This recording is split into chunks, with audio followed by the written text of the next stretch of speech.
And we have a guest this morning. Our guest is Stewart Lytle, the reporter for the Town Common newspaper. Stewart, good morning and welcome back. Good morning, Wynn. So are we going to be shoveling a lot this afternoon? I hope not. You're an expert. Yeah. You're an expert on the weather. I've seen a few storms. Well, we're at sort of the anniversary of the blizzard of, what was that, 78? Yeah, that's what they talk about. 40 years ago. That was the one that people were stuck on the highway, 128? And Yeah, despite the governor told everybody to go home, but a lot of people didn't listen. Yeah.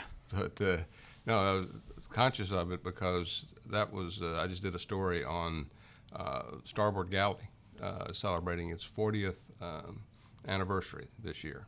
And he bought this place called Rick's Starboard Galley and turned it into what we have today. And it was, he was open about a week and the storm hit. And he couldn't get here, it was awful. Yeah. He had to get the Coast Guard guys to dig him out because they wanted to get to the bar. That was back when they would do stuff like that. I think so, yeah. Well, I think it was an emergency. So Yeah. they were out of beer. So Yeah. Wow. So that's Gene Greco, who's yes, great guy, great storyteller. Yeah. I really enjoyed sitting with him and hearing all the stories about it. And now his sons, of course, run the place basically, and he comes in and talks to all the customers he's known for 40 years. So Yeah. Well, there's value in that. no, absolutely. Yeah. How many times? An old restaurateur told me once that dinner is a 90-minute vacation, and I've always sort of related to that. When I go to dinner, you sort of suspend reality for a little bit, like you do on vacation, and sit. And if you go to a place like Starboard Galley or any of the other great restaurants we have in this town, you really can sort of feel like you're on vacation for a short period of time. Well, I never thought about that. I remember what one restaurateur told me once, that you're only as good as your last meal. Absolutely. and how many times have you said, oh, I like this place, but that really wasn't very good. And so when you're thinking about, where am I going to have dinner this weekend or whatever, you think, I didn't like that. So you're absolutely right. Yeah. Yeah, and of course, bad news travels faster than good news. I know. I opened a restaurant some years ago down in downtown Dallas, and boy, I learned some hard lessons. Really? It's now a very successful restaurant. Now that I'm not part of it, but it was a struggle for the first 3 or 4 years. Now, what type of restaurant was it? Well, it was interesting. It was a steakhouse, and we partnered with a friend of mine who owns the legendary Y.O. Ranch down in the hill country of Texas. This is, a John Wayne kind of story. Captain Schreiner started this back in, the 1800s and, built up this incredible spread. Basically by telling Mexicans to go back home, but that's how they did it. But anyway, so they never discovered oil like a lot of the other Texas ranches. So they did it by hunting, and they brought in wild game from all over the world, including giraffes. And you don't shoot the giraffes, but they're just for ornament to look at. Huh. But it's an incredible place, and people fly in from all over the world to go hunting there. And so we decided that we would start a restaurant together, use that name, Y.O. Ranch, and we changed it from restaurant to steakhouse. And I can't tell you what a difference that made. All of a sudden, our number of customers probably went up 20%, just because people kind of knew that what you could get there was a really good buffalo steak or beef steak. Ah. So. If you ever go to Dallas, it's downtown Dallas in the West End, and it's a great place to go. This my plug, but for today. Huh. Words mean so much, don't they? Absolutely. And the meaning of a word really rests within the mind of the receiver, whether they're reading it or hearing about it. Correct. Or viewing it. Yes. Well, you and I live on word. Yeah, we do. We certainly do. How about that? Now, you continue to put words down on paper every day, and you had an interesting story about a young girl who got a chance to play with Jerry Lee Lewis. Yes, she did. Veronica Lewis. She's 14. She goes to Georgetown High School, lives in Haverhill.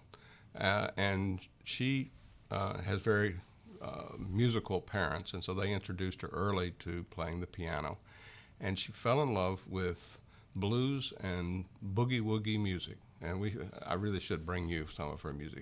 It's so great. She talks about how, it makes people happy, the boogie woogie stuff, which for those who don't know the origins of boogie woogie, it was started by guys riding on the trains in the South, down in the Mississippi Delta, and they would boogie woogie came from the sound that the train made when it hit the rails and crossed tracks and so forth. I don't know much about that, but anyway, it had a rhythm of its own, and they adapted music to that, which was a very upbeat, happy sound. And she loves it. She plays it. Just competed in an international tournament down in Memphis, and did really well. And then she went over and met Jerry Lee Lewis, who is in his 80s, still playing, to my surprise. And they actually performed together. So wow. she's quite the young star, 14 years old, and is already, making a name for herself. Wow. And her last name is Lewis, too? Lewis, no relation, but her name is Veronica Lewis. How about that? She wrote a song, actually, ode to Jerry Lee, and she played that for him while he was down there. So that must have been a special moment for both of them. I wonder what Jerry Lee Lewis's house looks like. It's a ranch outside of Memphis. Okay. So I think it's sprawling and probably has a big piano in it that he bounces up and down on still. The stool, when he's playing Great Balls of Fire. So, but she also tells a story of going down to Faneuil Hall, and there's apparently a nice piano there in the main hall, and she sat down and she felt, as she told me, she said it looked lonely, that piano. So she went over and started playing with it. And some older guy, it was right around Christmas, and he was well dressed, and he stood and listened to her, and he told her afterwards that he'd come in kind of in a bad mood. He just was a little depressed and so forth. But after hearing her play, he felt great. So that's fantastic. A great story.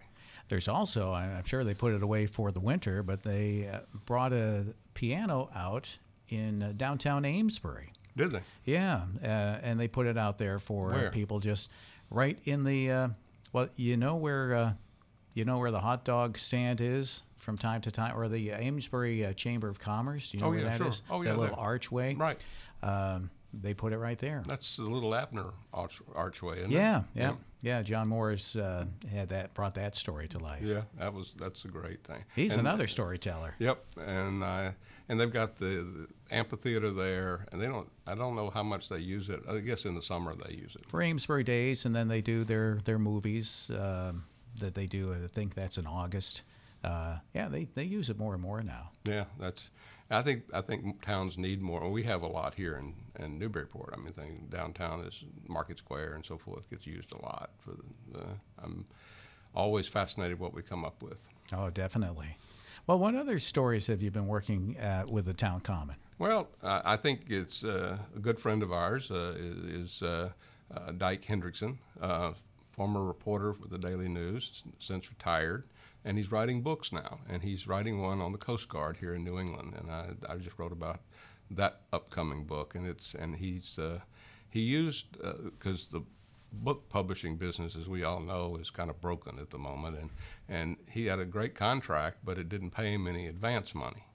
So it's a History Press out of South Carolina, and he's using Kickstarter, the social crowdsourcing kind of website, to raise, I think he's looking for about $4,800 to help him with his travel and so forth, to go interview Coast Guard people around the New England area. Yeah, I had him on. I think he has plans to include about 30 stories or 30 people into the book.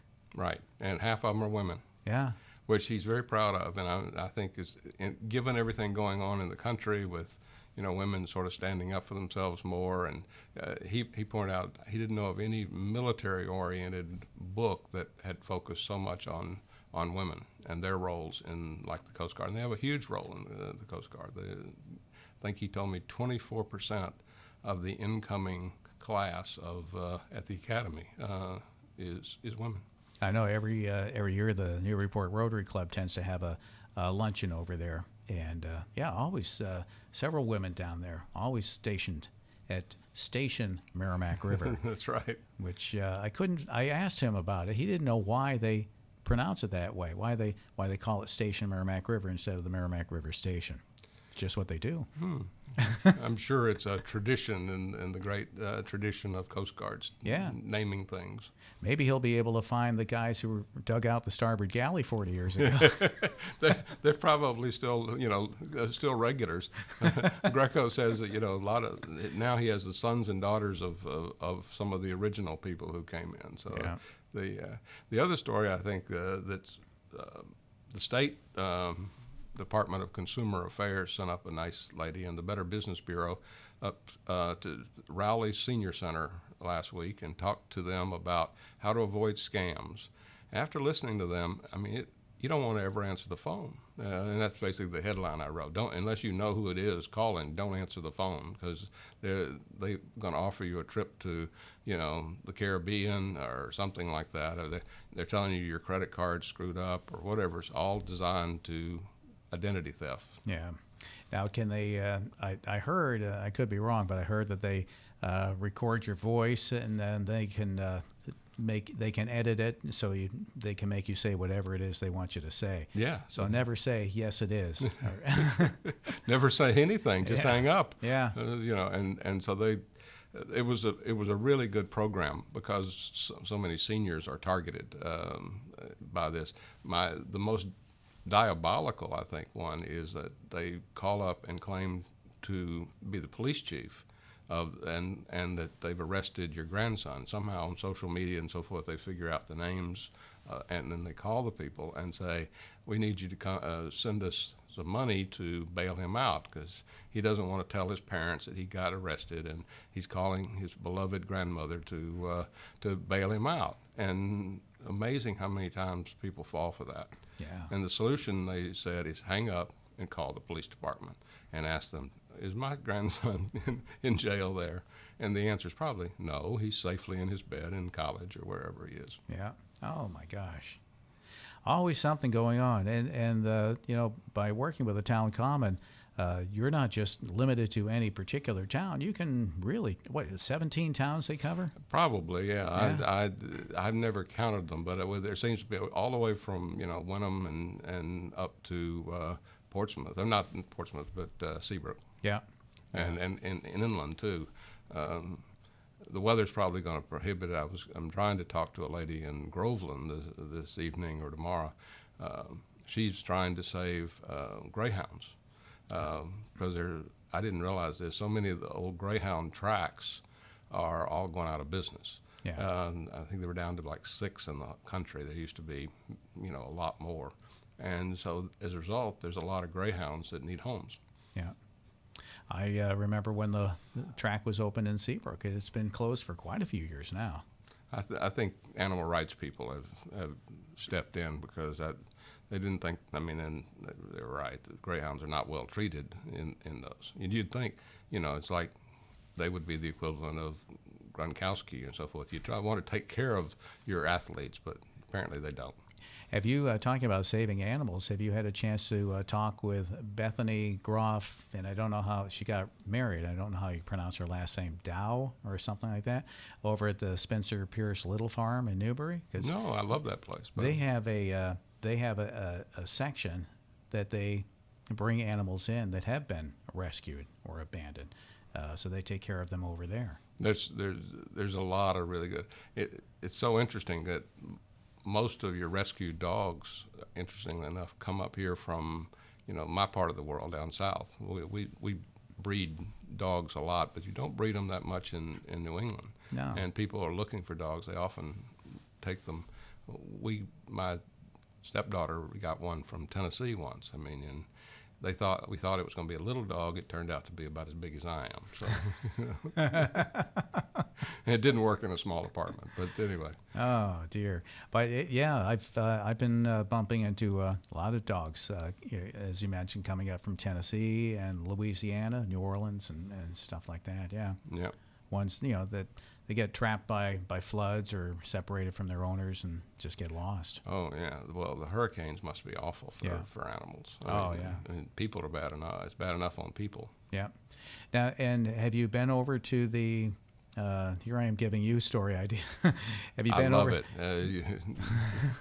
the Equine Center? I think it's in West Newbury, where they have horses and they help people with handicaps learn how to ride. Yeah, that's one of the great stories. And they have actually Ronald Reagan really was one of the first people or major celebrity types, a president, Hollywood guy, who promoted that, and I have seen it work. It is extraordinary. A kid that can't tie his own shoes, has autism or Down syndrome or something, and then crawls up on a horse and they walk him around for 30 minutes or something, gets down, can tie his shoes. And do all kinds of stuff. It's just the interaction between humans and horses. We don't understand it, but it's amazing. Yeah. Horses scare me, but well, yeah. I'm trying to think of them as big dogs, but they still scare me. Yeah, I had an uncle who was the manager of a cow ranch in north of Fort Worth for a while, and I rode horses some with him. I never got comfortable up on the back of a horse. That seemed to be a long way down. Yeah, it certainly does.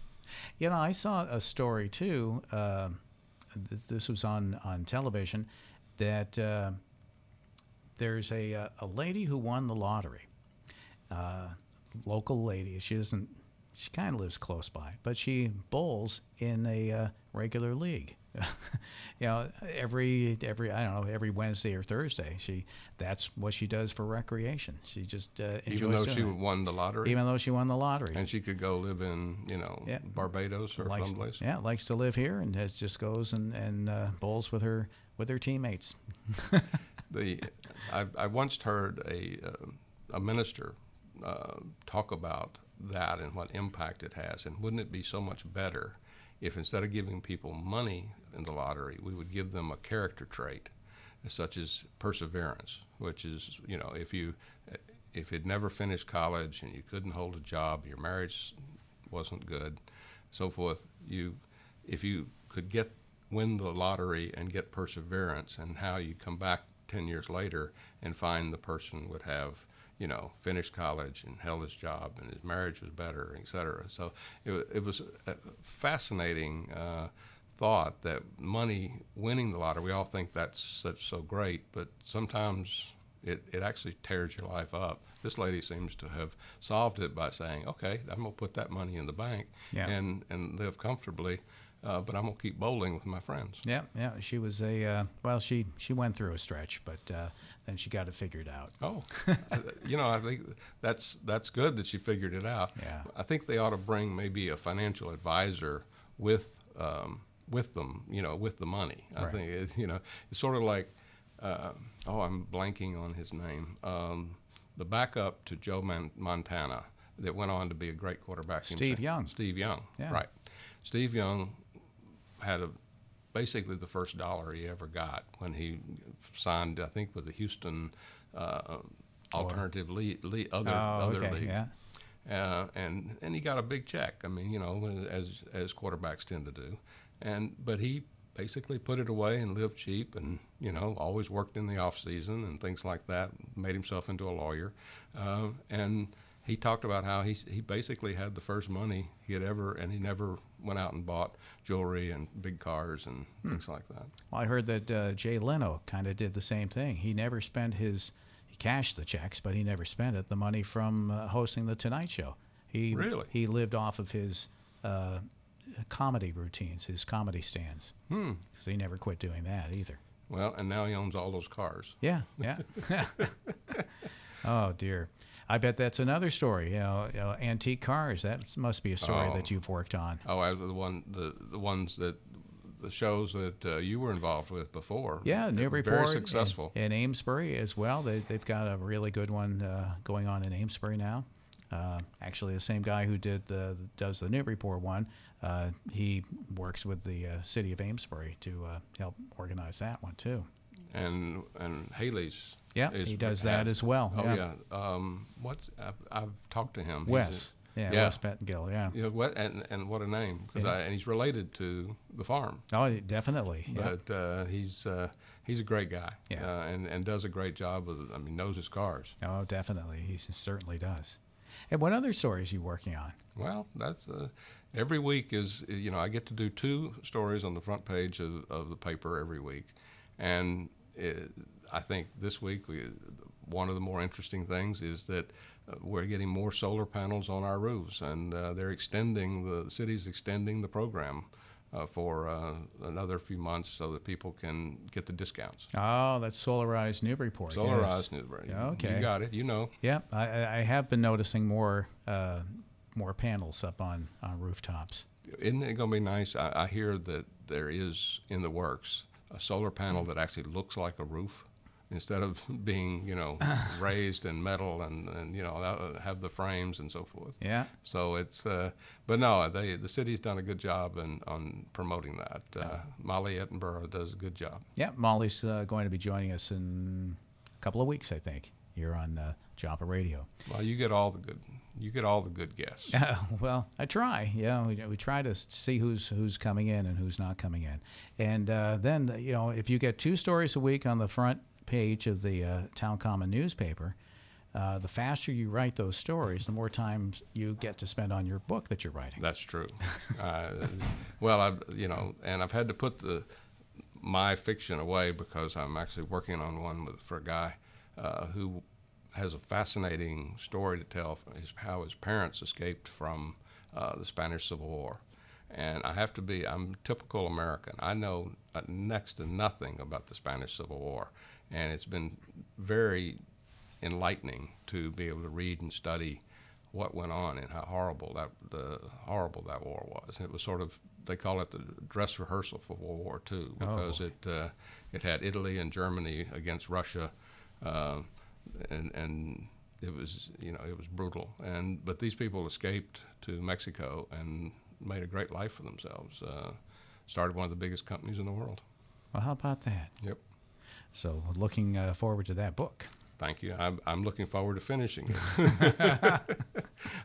I'm not like Stephen King. You know, Stephen King had a serious heroin problem for much of his early life, and he wrote in his book, his autobiography, that he really likes some of his books now that he's read them. He doesn't remember writing them. Oh dear. Oh no. What a great writer, though. Yeah.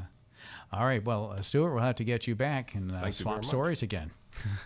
Thank you, Wynn. You do a great job here. Well, thank you. I appreciate that. Stewart Lytle, the writer for the Town Common newspaper, our guest this morning here on WJOP Radio 96.3 FM. We'll have a chance to talk with Stu Steinberg coming up in just a couple of minutes here on WJOP Radio, simultaneously on Comcast Channel 9 in Newburyport.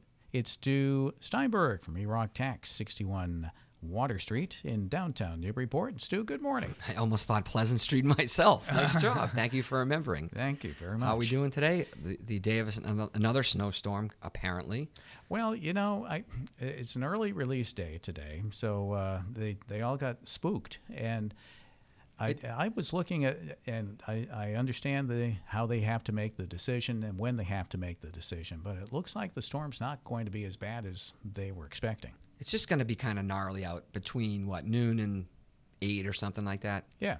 Then we'll get a few inches and we'll be on to tomorrow. Right. The last thing you want to do is get the kids into school and you can't get them out of school. Right. And hopefully they'll get them out in time before it gets too bad, right? I was supposed to have a little chat at the senior center here, giving them some tax tips and some strategies, but we postponed it. As I've noticed here, what a great facility, right? We have the new school, we have this station here, the TV, and the senior center. So when I come here on Wednesdays, which I enjoy, and it's a nice day, the senior center is hopping already at 8:30. You can see the activity. Yeah. But when it's even remotely bad weather, it is vacant. So I emailed Mary and said, Mary, I think we should probably try to find a day where it's going to be, people will be there. Mm-hmm. So I'm not talking to myself. No, I understand that completely. In fact, I was talking with Bob LaFrance yesterday from the Newburyport Lions Club, and they had a program the keyword had a program set for tonight at 7 o'clock over the Newburyport Public Library. Glee Woodworth, the Newburyport Now and Then, the transformation of downtown Newburyport from the 70s and 80s. And they postponed it for a couple of weeks. I think it's a good idea. Yeah. Even if it turns to rain, I just think it's going to be a gnarly kind of a gross day and night. And lacrosse was canceled I thought they would have that. It's indoors, but we're waiting on gymnastics. And what else do we have? Dance. Wednesday's our busy day, like for the girls. So now we have to it'd be nice to be able to be home and not have to worry about it on one night a week, right? That's right. Now, when I was a kid, we played lacrosse outdoors all the time. Correct, with fans. I know. I'm not quite as old as you, but yes, we did. We did. So a few things have been coming up this winter already, and one of them, I just was talking to a friend actually who's a little older she was thinking that maybe it's her time to start thinking about retirement. Yeah. So it got me thinking that what are some of the strategies? What should my clients, friends, relatives, anybody think about if they're beginning the process of saying, gee, I'm going to retire? Now, first of all, people don't retire anymore. They just sort of move on to their next career. Yeah. I like to say, how much money do you need, in your 50s, 60s, or 70s, or 80s when you retire? And then how much are you going to make? So if you are going through your daily grind, commuting down Route 128, awful, and you don't have to do that anymore. I get excited when I tell people, listen, you do not have to do that. Some people who haven't prepared for retirement or semi-retirement, actually, it becomes a shock to the system. Well, they feel, I just told a client that they could do whatever they want to do. I said, you don't have to go to your job anymore. You have enough money. You've done good things over your career that you can. But he was shocked because it's a lifestyle change. So one of the tips I would give is just you need to do this ahead of time. Don't just go to your advisor and say, I'm retiring today, which people will do anyway, probably 3/4 of them. Really? Time is of the essence. The longer you wait to sort of get information, the worse shape you'll be in. Start planning early. They say 5 years before is a good idea. And even in your 50s, even if you're 10 years before, of course, if you have a 16 or 17 or 18-year-old, you could start having them contribute to accounts that will help them over the long term. But when you really start thinking about it, the time to focus is 5 years. The most important time is for anybody that's retiring is a few years before and a few years after. Few years after. Yeah, because one thing that we can't control is the market.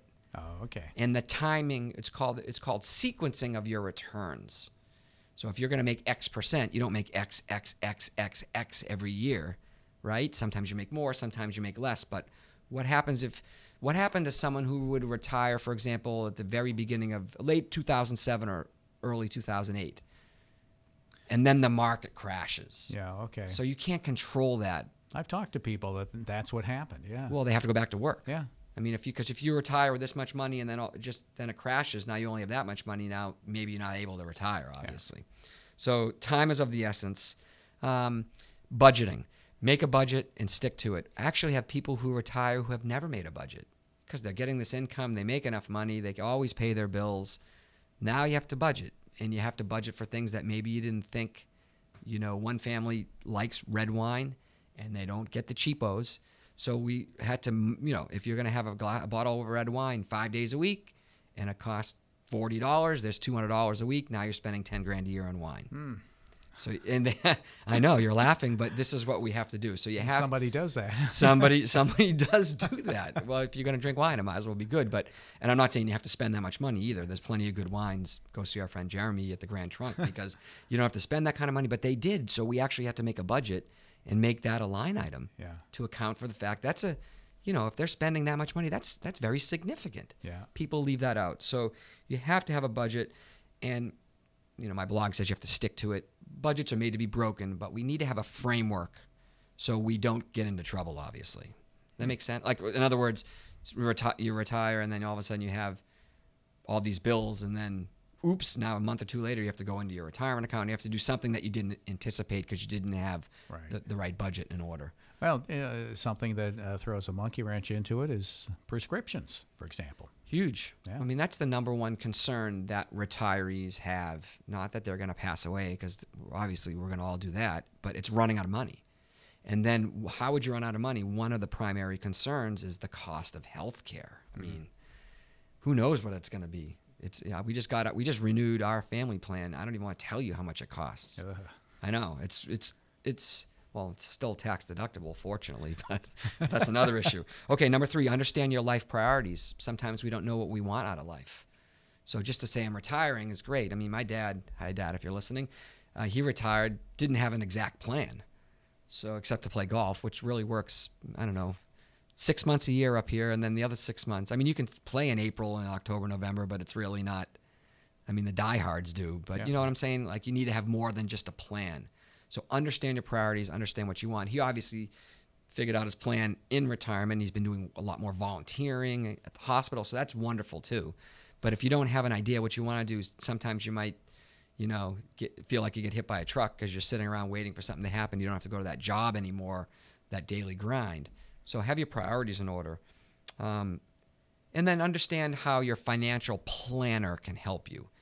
So in my practice, people think they mix up, doing your taxes or, that's one thing, but tax planning and strategizing and sort of laying out what would happen if we do this, what would happen if we do that. That's really super important to get with your planner. That's not managing money. We're not talking about investments. It's just planning. It's just lay it all out there.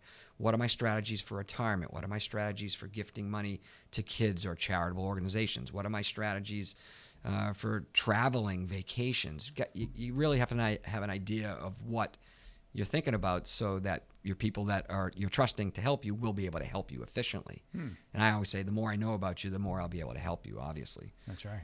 And we already spoke about this, but the most important thing, like we said, is get a hold of your costs, healthcare specifically, and income taxes. Oh, yeah.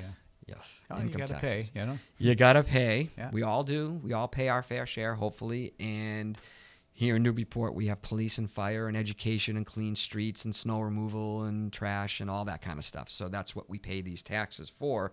But just because you're retiring and you're not drawing that $200,000 salary anymore doesn't mean that you don't have tax issues. There's a lot of people who haven't done proper planning that end up with tax bills in retirement. And they look at me, I'm like, well, maybe we should do more planning and then you won't have these tax bills. So, and sometimes it's too late, unfortunately.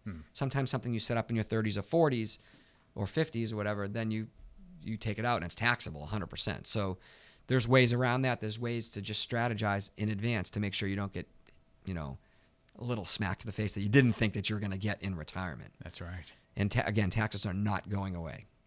No, not this week or next week. They will be a little bit lower for most of us and a lot lower for the wealthy, but they're not going away completely.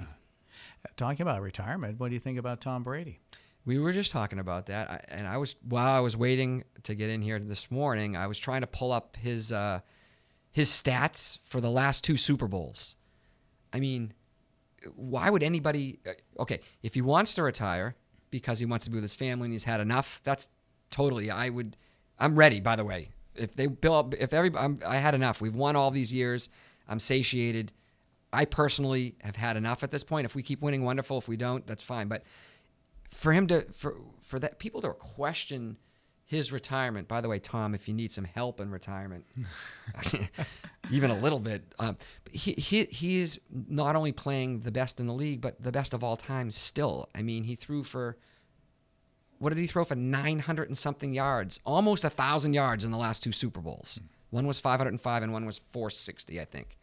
So that's almost 1,000 yards. I mean, he might play 5-10 more years. If they keep him upright, I don't see any reason why he couldn't play for as long as he wants to. I mean, mentally and then being with his family, that will take him out of the game. But otherwise, he's going to keep going, I think. Yeah, well, we'll see. I'm not so sure about the coach. Yeah, well, now he's got the backup there. Well, maybe that's all McDaniels. set up nicely for them to do that. And Yeah. so, yeah, a little disheartening on the loss side of things. But I mean, you can blame this or blame that. But another amazing season, like to be in it to the very end. And my friends are texting me from across the country, just can't even believe that. Just can't believe the success one way or the other. I don't. I'll tell you one guy who doesn't seem to want to retire. That's Tony Bennett. He's working tonight. He's down at the Villages. 80. He's 90. 90. I was going to say he's 90. 85. Yeah, no, 90. I thought I just saw him on stage at one of those award shows when He I was was at the peeking around. Grammys, yeah. He was- But he's over at the, I checked his schedule. Yeah, this is what I do.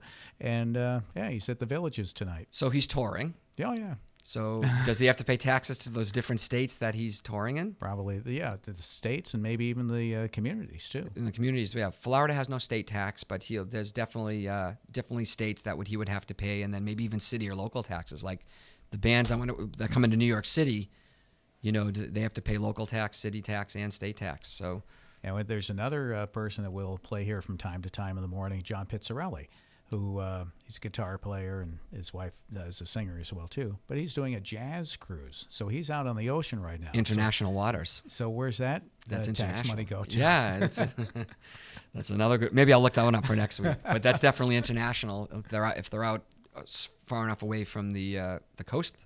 Yeah. So it's a really good point. Who owns the ship? Is it a domestic ship? Maybe that has something to do with it. Yeah, I'm sure it does. Yeah, somewhere, somehow, someone's going to get some money for that, right? That's right. All right, we will see you soon next week. Actually, That's right, yeah. And then it's vacation. That's Looking what I forward forgot. to it. Thank Okay. you, Win. Have a great day. You bet. Thank you so much. Stu Steinberg, E-Rock Tax, 61 Water Street, our guest this morning in Newburyport, our guest on WJOP Radio 96.3 FM, broadcasting simultaneously on Comcast Channel 9 in Newburyport.